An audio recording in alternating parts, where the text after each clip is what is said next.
Oh, guys, may ano po tayo dito, guys. May sprinkles po tayo, guys. May marshmallow, may chocolate, may gatas. Ito po, guys, yung ano natin, oh. Ano na po siya. Ang flavor niya ay ano, guys. Yung buko pandan.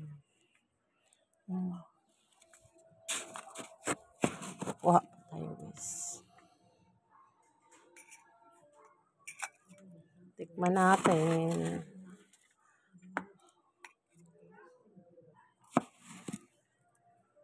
Ay,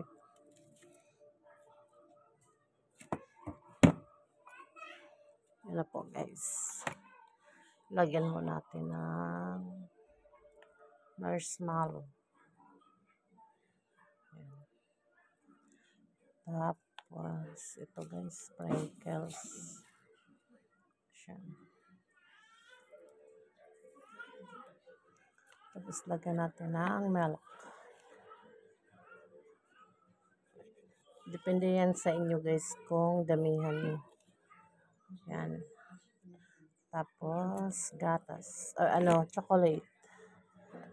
Yan guys.